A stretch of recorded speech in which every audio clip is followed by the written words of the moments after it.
il est minuit.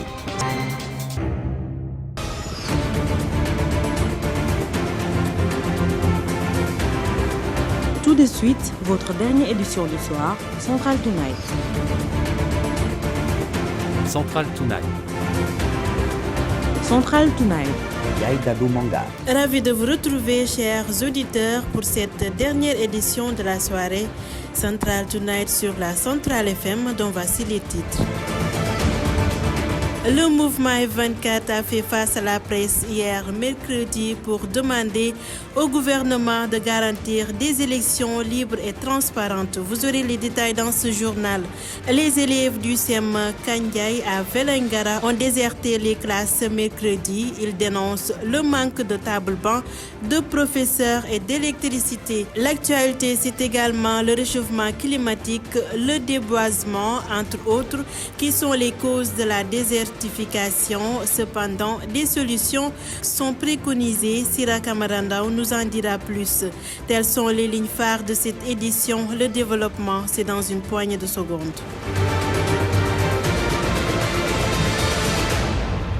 Pape Massé Diop assure la partie technique. Bonsoir et bienvenue. Le mouvement des forces vives de la nation F24 évoque des préoccupations qui peuvent affecter la sincérité du processus électoral. Il demande au gouvernement de garantir une élection présidentielle transparente et apaisée, ainsi que la libération de tous les détenus politiques. C'était lors d'une conférence de presse organisée hier, mercredi 29 novembre. Reportage Marie-Louise Faye. Après plusieurs combats menés dans le champ politique, le F24 tient aujourd'hui à ce que les élections soient organisées d'une manière sincère et transparente. Momodou Mbodj, coordonnateur de la dite plateforme, lance aussi un appel pour la libération des détenus politiques. Comme vous le savez, cette conférence se tient à la suite de nombreuses séances de partage qui nous ont permis de faire le point sur le scrutin. Mais elle se tient surtout à un moment où de nombreux citoyens innocents croupissent arbitrairement en prison, parmi lesquels on peut citer Alioune Sané, vice-coordinateur de 24, coordinateur Yanamar. Il y a également Pape Abdoulaye Touré, Mamadou Ndiaye, Karim Kropar, tous de la société civile, mais aussi Ousmane Sonko, Cheikh Oumar Diagne, Bassirou Diomaye Faye, les candidats à la présidentielle de 2024. F24 élève encore une fois la voix pour réclamer la fin des sévices injustement infligés à tous les détenus politiques. Parce qu'il en est ainsi, nous avons des préoccupations quant à la transparence et à la sincérité de l'élection présidentielle de 2024. Un pôle d'experts, informaticiens est aussi mis en place pour veiller à la bonne organisation des élections, renseigne Bakar Ndiaye, expert en système de vote électronique. Au sein de F24, nous avons pris toutes les dispositions nécessaires en mettant en place une cellule d'experts informaticiens spécialisés dans le domaine de la gestion du processus électoral. Nous avons travaillé sur une plateforme pour des mesures de sécurité. Cette plateforme est hébergée, une partie en Europe et l'autre aux États-Unis, ce qui nous permet de travailler en toute liberté. Effectivement, au sein de cette plateforme, nous avons des applications, en commençant par le parrainage qui est devant nous. Nous avons un logiciel qui nous permet de contrôler les doubles de chaque candidat et puis en même temps les doubles au sein de tous les candidats pour éviter qu'il y ait des doublons au sein de tous les candidats de F24. Ça, c'est la première application. La deuxième application nous permet de prendre en charge la carte électorale en commençant par le répertoire national des localités. Ce qui nous permet, nous, d'avoir des représentations, c'est-à-dire F24, dans tous les bureaux de vote. La nomination des membres de la Commission électorale nationale autonome, le refus de la direction de remettre des fiches de parrainage aux mandataires de Ousmane Sonko, la non-disponibilité des fiches électorales sont autant d'irrégularités notées dans le processus électoral pour le mouvement des forces vives de la nation. Merci beaucoup Marie-Louise Faye. La Caisse des dépôts et des consignations a finalement retourné à Ayip Dafé le chèque de 30 millions de francs CFA qu'il a déposé ce 30 novembre à titre de caution du candidat Ousmane Sonko. Après vérification, nous avons constaté que M. Sonko ne figure pas sur les listes électorales, a fait savoir Martar Diop, chargé de communication de la structure. Je vous propose de l'écouter. La Caisse de dépôt a constaté que M. Sonko ne figure pas sur la liste des personnes, en tout cas éligibles à retirer des fiches de parrainage, donc déposer des cautions. Raison pour laquelle la CDC ne peut pas remettre à M. Sonko une attestation définitive de dépôt, en tout cas de sa caution. Et par conséquent, la caisse de dépôt a retourné tout à l'heure à M. Daffé le chèque de 30 millions qu'il avait déposé à la caisse de dépôt et consignation. Toujours dans ce même siège, le mandataire de Idrissa Seck a aussi déposé ce 30 novembre la caution du candidat Idrissa Seck. As Babacar Gueye, le mandataire, lui, est revenu sur le mutisme du parti Rewmi. Nous l'écoutons. Le moment de faire du bruit. Aujourd'hui, nous sommes venus au niveau de la caisse de dépôt. Je suis venu seul. Voilà, comme nous l'avons fait pour récupérer les autres pièces du candidat. La quittance n'est rien d'autre qu'un élément supplémentaire du dossier que nous sommes en train de mettre en place. Donc nous avons fait notre parrainage dans le silence, de façon très politique, et nous sommes là aujourd'hui pour prendre la dernière pièce qui doit accompagner notre dossier. Et que le moment venu, si nous devons faire du bruit, nous allons le faire. Parce qu'en vérité, il y a un temps pour tout. Participer à une élection présidentielle, c'est quelque chose de très sérieux. Et comme on le dit en Wolof, on évite toujours di jaawale yitte ak yëngatu. Nous sommes dans le concret et après, si nous devons parler, on va le faire. C'est pourquoi je suis venu seul. Je vous le disais tantôt, le déboisement, le réchauffement climatique, entre autres facteurs, sont à l'origine du phénomène de la désertification. Il a un impact direct sur l'environnement et affecte la survie des êtres vivants. Des solutions sont préconisées afin d'éradiquer ce fléau. Sira Kamarandaou. La désertification, un processus qui transforme une région en désert, est un phénomène dû à plusieurs facteurs, à savoir la sécheresse, l'absence de pluie, les changements climatiques, mais également les feux de brousse. Abdou Touré, environnementaliste. La désertification, ses causes peuvent être résumées suivant différents points. Il y a le changement climatique et les dérèglements climatiques. Ce sont des événements qui se passent sur une longue durée. On peut remarquer durant ces longues périodes qu'il y a raréfaction des pluies dans certaines zones, et quand les pluies se raréfient dans certaines zones, les arbres se dessèchent, le sol est sec, le climat est chaud, le sol devient carrément de la poussière et les arbres meurent, les animaux migrent. L'autre aspect, c'est les actes liés à l'homme. C'est le déboisement, abattage abusif du bois, pollution atmosphérique. Il y a énormément de choses aidées par l'homme qui peuvent faire qu'une zone soit vraiment affectée, dévastée. Le reboisement est une alternative pour éradiquer ce fléau. Les solutions, il ne faut pas chercher loin. Il faut que l'homme puisse vraiment apprendre à vivre dans son milieu en respectant l'environnement, en plantant des arbres, en limitant le taux de pollution. Vous avez entendu avec toutes les COP qui passent, on parle du pourcentage ou bien du niveau de réduction de carbone. C'est à l'homme de faire des efforts pour pouvoir réhabiliter, restaurer certains endroits du monde, protéger pour faire tout que les animaux vivent dans leur milieu naturel, que ça pleuve et que les gens puissent se cultiver normalement. La désertification prend une ampleur croissante dans le monde, due à la sécheresse, aux agricultures, mais également au réchauffement climatique et aux activités humaines. Des pistes de solutions sont préconisées par les environnementalistes afin de mieux préserver l'environnement et de combattre la désertification. Merci beaucoup, Sira Kamarandaou. Mesdames et messieurs, nous sommes au terme de Central Tonight. Chers auditeurs, la vie est un voyage avec des problèmes à résoudre, des leçons à apprendre, mais surtout de l'expérience à accueillir. Dans tous les cas, vous ne serez jamais perdant. Sur ce, on se donne rendez-vous dans un instant pour la version Wolof de ce journal.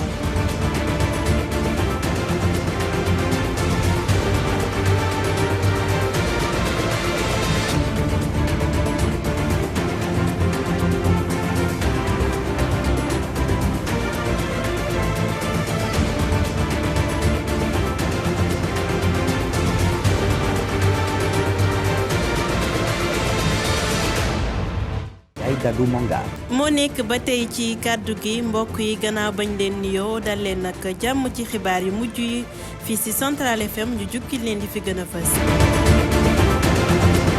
kuréel gi di F24 jànnoon nañu ak taskatu xibaar yi ci àllarba gi ngir rek sàkku nguur gi ñu amal ay élection yu leer nañ te du am benn sikki sàkk ndongo ya nekk ca Sem Kanjang nekk fële ca diwaanu Vélingara dañu xëy tey nag génn ci tali bi di ñaawlu lu ñu amulee ay table banc courant ak yeneen lu ñu mel coppite jaww ji ay garab yu ñuy daaneel ak yeneen day indi jeexital ci alam gi Sira Camara Ndaw àdduna ci ay saafara mbokk yi lii mooy ponk yi faram-fàcc bi léegi lay doon. Pape Massé Diop moo fare ci xarale gi jërë ngeen jëf ci teewlu bi kuréel gi di F24 ma ngay dellu si ci lépp loo xam ni mën naa indi salfaañe ci jongante yu ñu waajal ba tax na nag ñuy sàkku ñu amal ay jongante yu leer ku nekk mën saa bokk waaye ñu teggi loxo ñi nga xam ne ñoom lañu teg loxo te politique rek moo ko lal ñu ngi ko doon xamle ca ba ñu doon jànnook taskatu xibaar yi ni ki démb ci àllarba gi Marie-Louise Faye reportage. gannaaw xeexu politique kuréel bii di F24 taxawal na ab kuréel boo xam ni dañuy gën a mën a amay gët ak lijjatiku doxalinu jongante yi ñu dëgmal mu am ci ay anam yu mu gën a leeree Mamadou Mbodj di ki lëkkale boobule kuréel mu ngi sàkku ñu bàyyi ñu teg loxo ci mbiru politique daal ko lal. waaw F24 dafa woote conférence bi ba mu paree ci waxtaan ci processus électoral bi waaye conférence bi mu ngi fekk ne suñuy àndandoo am di jàmm yu bari ñu ngi ci kaso bi ñu ngi xalaat Alioune Sané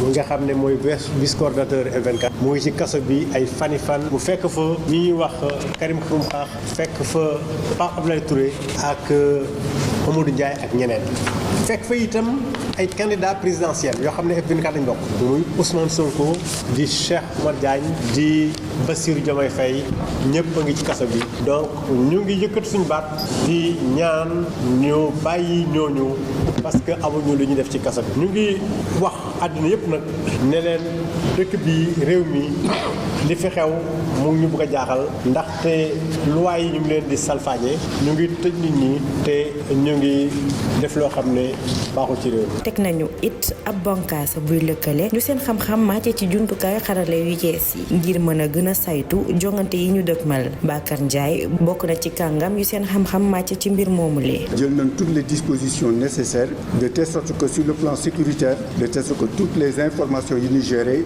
ñun dinañ ko mën a sécuriser suñu plateforme effectivement hébergé wuñ ko au Sénégal ni en Afrique 2 plateformes la ñuy travailler benn bi mi ngi nekk en Europe benn bi nekk aux États-Unis ñi ngi commencé nag ñun suñu application plateforme bi déjà dinañ taxawal suñu carte électorale en attendant que état bi établir sa carte électorale ñun ñu def la comparaison des deux on dispose d'une application benn logiciel boo xam ne daf ñuy permettre loo xam ne pratiquement mësaguñ ko gis fenn day télécharger même les PV nous comme ni ko le coordonnateur joxe instruction les experts yi doon liggéey on sera présent dans tous les bureaux de vote au niveau national comme au plan international. ñañu tab bu yees foofee ca Sénat nu ñu joxul fiche parrainage mandataire Ousmane Sonko doon na lu ñu fësal ci seen ndaje moomule. politique mandataire bu Ousmane Sonko Ayib Daffé dafa yóbbu caution bu candidat bi di Ousmane Sonko lu tolloo ko fanweeri million waaye CDC daf ko delloo la mu xamle moo di Ousmane Sonko bokkul ci liste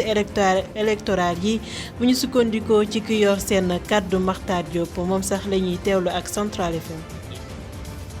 dafa ñëw mu indi déposer caution candidat Ousmane Sonko bi mu ñëwee du indi na chèque bi na mooy mandataire candidat Ousmane Sonko bi mu demee suñu service yi dañu vérifier ndax